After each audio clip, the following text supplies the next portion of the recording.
Buen día. A continuación trataremos sobre la forma de comprensión e interpretación del mundo, presentado por Carolina Lizarazo, Natalia Rico, Isabela Solano, Santiago Borges y Santiago Alarcón. Escribir es una forma de comprensión e interpretación del mundo. Por ende, la escritura es un proceso de construcción de conocimiento y no solamente de su comunicación. Unido al anterior, escribir es un ejercicio que exige un trabajo de la memoria, pero también y fundamentalmente de la razón unida a la imaginación. Es un acto de creación más que de repetición de fórmula. La escritura como proceso exige tres momentos diferentes de elaboración: la planeación, la ejecución y la corrección. La planeación hace referencia a que para cualquier texto se requiere seleccionar el tema, establecer la intención comunicativa, definir el público y el objetivo del texto. La ejecución es el paso donde se elabora un primer borrador, se revisa y se escribe un segundo borrador. La corrección es donde se revisa la sintaxis y el estilo, se corrigen errores ortográficos y de estilo, se corrigen aspectos textuales y se construye la versión final. La escritura, desde su intencionalidad, presenta tres perspectivas: subjetiva, objetiva e intersubjetiva. La parte subjetiva es aquella en la que el autor está presente, formulando sus opiniones y reflejando tanto sus sentimientos como sus apreciaciones sobre un hecho determinado. La parte objetiva es aquella que abarca la construcción de textos orientados hacia un punto de vista libre de cualquier opinión personal o reflexión parcial. La parte intersubjetiva es cuando el escritor tiene la habilidad humana para entender las mentes de otros, ya sea a través del lenguaje, el gesto y otros medios. No son solo las palabras las que hacen posible esto, sino la capacidad para aprender el papel de los contextos en los que las palabras, los actos y los gestos ocurren. La escritura como ejercicio de pensamiento requiere el trabajo continuo y continuado en torno a un problema que genere el deseo por profundizar en la resolución del mismo desde distintos campos. La lectura como principio y fin de la escritura. Un texto comienza a existir en el momento en que comienza a leerse. Un texto comienza a vivir una vez está en manos del lector y éste lo adapta a su medida, lo hace propio, lo interpreta, dibuja en su imaginación la fisonomía de los personajes, los paisajes donde se desarrolla el sencillo arte de escribir. El escritor no es más que un lector que busca el libro que nadie ha escrito, o sea, aquel que solo él puede escribir. Tal vez por eso resulta común leer que la obra de todo escritor es un único libro en el cual reincide. Además, las razones que llevan a una persona a contar historias, a escribir, pues escribir es mucho más que contar historias. Cada cual tiene una hipótesis, una anécdota o al menos una idea lejana de cómo comenzó todo para él. Aunque alguna de esas respuestas tengan similitudes, cada escritor es una experiencia. Aparte, la decisión de escribir es tan individual como las mismas huellas digitales, pero también lo es la manera como se escribe, en verso, en prosa, bajo la forma de novela, teatro o autobiografía. Hay muchas posibilidades. El arte de escribir es sencillo, una vez se accede a él. Lo complejo es convertir en arte la escritura, trascender la anécdota, lo exterior del texto, la superficie de lo narrado, ya que ese es el objetivo de todo escritor en cuanto artista. Teorías: de una sociedad oral a una sociedad escrita. Teoría de la gran línea divisora. Explica cómo las sociedades orales definen una mentalidad diferente e inferior a las sociedades en las que la escritura es la principal forma de comunicación, mientras que la teoría de la continuidad niega la superioridad de la escritura frente a la oralidad y define la idea de que ambos tipos de comunicación, oral y escrita, son medios lingüísticos equivalentes. Oralidad, lectura, escritura e interpretación. Cuando el deseo de ser diferente y mejor que los demás es demasiado persistente, cuando este deseo se vislumbra como parte de lo real y de lo bueno y no hay razones que justifiquen maneras de pensar diferentes a la nuestra, es cuando se pierde. Entonces, la posibilidad de acceder a nuevas formas de pensamiento, a nuevas imágenes del mundo que no son opuestas a la nuestra, sino que forman parte de la realidad imaginada por quienes viven en contextos diferentes y que con seguridad consideran tan legítimos como nosotros creemos que es el nuestro. Pensemos, por ejemplo, en las tensiones entre comunidades orales y escritas, en las creencias que cada una alberga sobre su propia manera de comunicarse y la de los demás, y en los fines que las orientan para optar por la oralidad o la escritura en contextos específicos, dependiendo de la frecuencia de uso de cada forma de comunicación, de las destrezas para utilizarla y del respeto o la irreverencia que manifiestan ante la opción que menos emplean. Existen dos formas de comunicación y asociadas a estas, dos maneras particulares de entender y de explicar el mundo, de hombre a hombre, como dos individualidades relativamente autónomas, y del hombre en comunión con la naturaleza. Como parte de un proyecto que debe realizarse, la primera concepción es la de las comunidades letradas en general. La segunda es la predominante en las comunidades orales. El símbolo que mejor sintetiza la visión del mundo de las comunidades orales es el círculo, el eterno retorno de las ideas y las acciones de la comunidad, orientadas casi siempre hacia la preservación de valores como el orden, la continuidad, la tradición y la memoria. El símbolo que mejor sintetiza la visión del mundo y de las comunidades letradas es la flecha, que representa la evolución, el proceso incesante hacia estados nuevos. Este símbolo se puede relacionar con los avances intelectuales y representa no tanto los beneficios comunitarios como la trascendencia del ser a través del conocimiento y la reflexión de sí mismo y del mundo. Si se piensa en la contraposición entre el círculo y la flecha como símbolos de las culturas orales y las escrituras, no es difícil observar cómo la alfabetización y la erudición em, no garantizan la constitución. Lectura, escritura e interpretación de textos.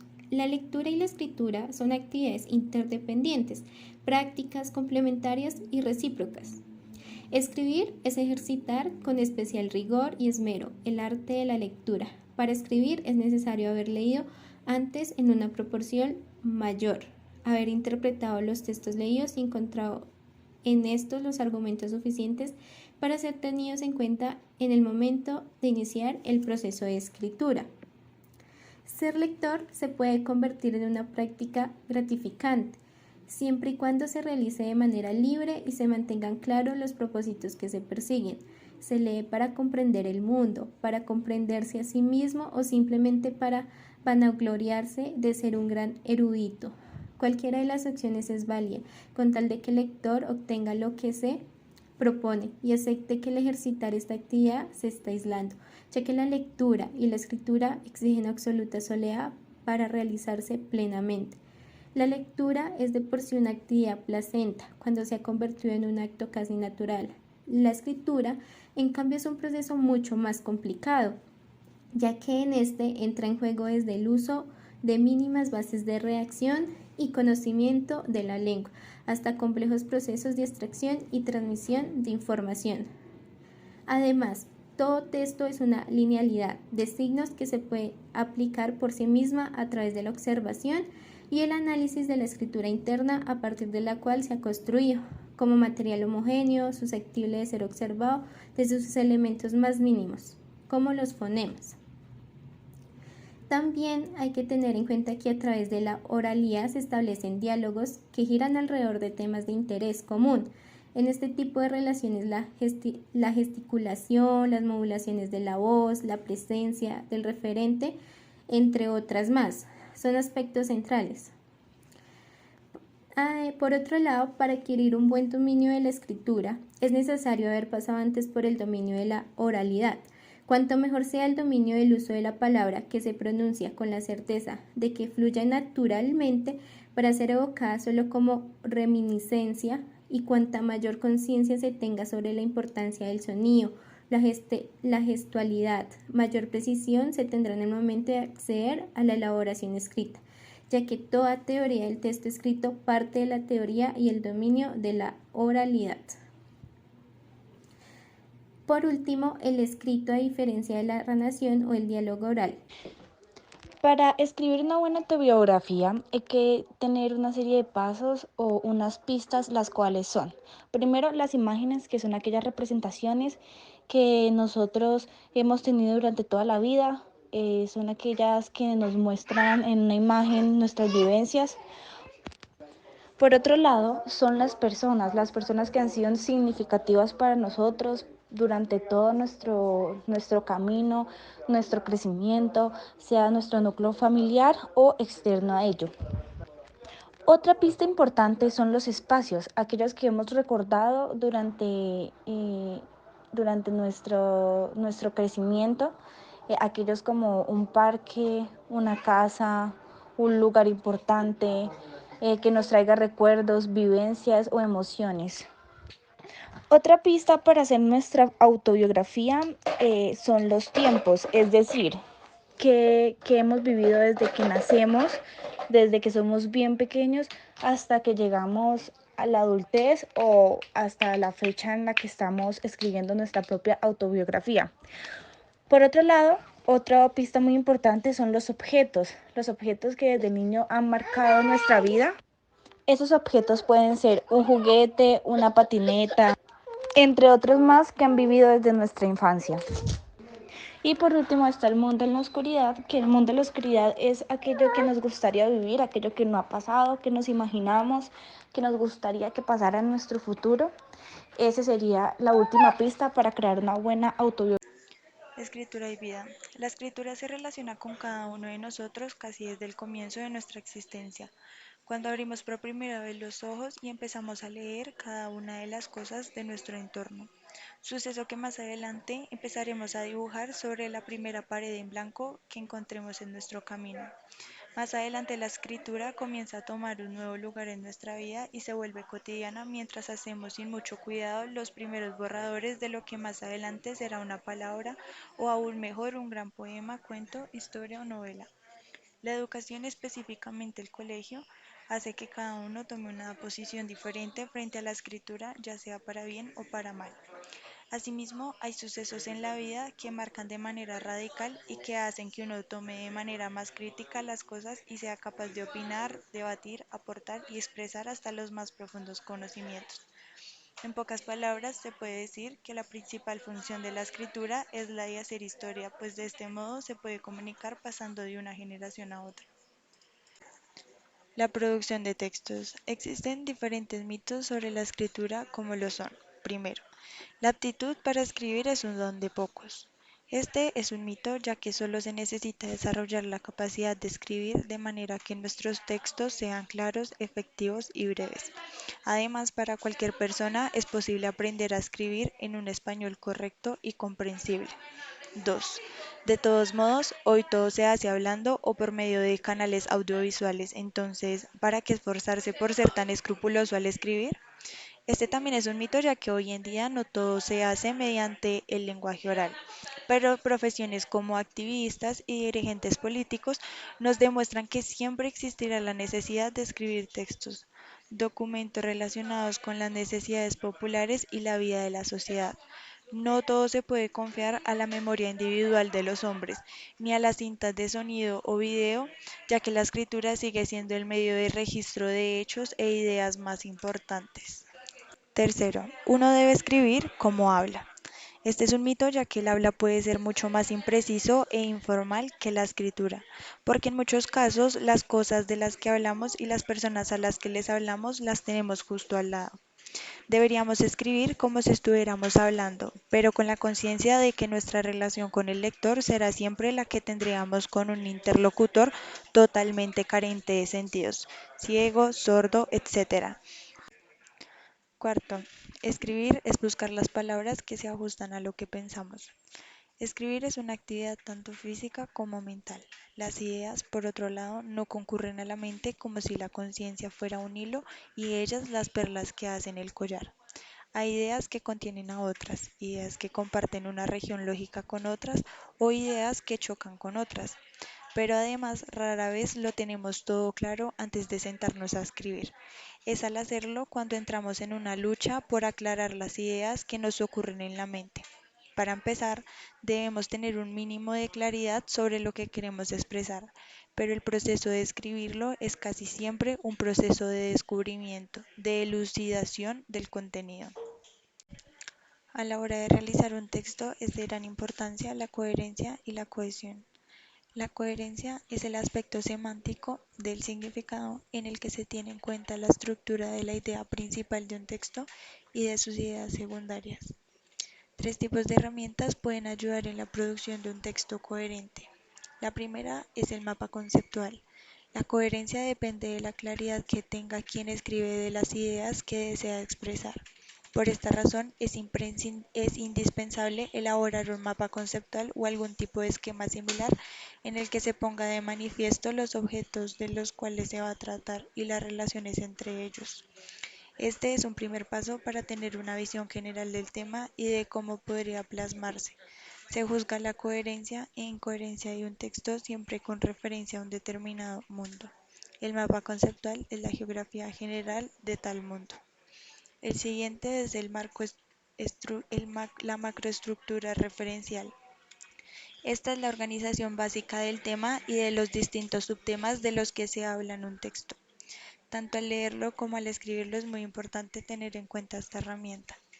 La identificación de la macroestructura se realiza primero leyendo el texto en su totalidad, segundo identificando con una palabra o frase el referente del texto y tercero identificando con una palabra o frase los distintos aspectos del referente que se toca en el texto. Una vez seguidos estos pasos, se tendrá como resultado la organización de las distintas ideas que conforman un escrito. Un texto coherente desarrolla por completo y de forma ordenada las ideas que hacen parte de la macroestructura referencial. En principio, un buen texto emplea uno o más párrafos para presentar cada uno de los aspectos o subtemas del referente. No es apropiado encontrar un solo párrafo en el que se desarrollen dos o más subtemas. Por último, el esquema del texto. Haber realizado un mapa conceptual y tener la macroestructura referencial del texto no es suficiente para comenzar a producirlo. Falta pensar en cómo se va a distribuir las ideas en el escrito y este siempre debe tener una introducción en la que se ambienta el tema del que se va a hablar y se le da al lector una visión general de lo que se va a encontrar en el texto. Un desarrollo en el que se presentan cada uno de los aspectos del referente y se da cuenta de ellos y de las relaciones que tienen entre sí, y unas conclusiones o reflexiones finales en las que se recoge lo dicho y se cierra todo el discurso. Por último, la cohesión es el aspecto sintáctico de la estructura a nivel de los párrafos, las oraciones y las palabras. Los signos de puntuación.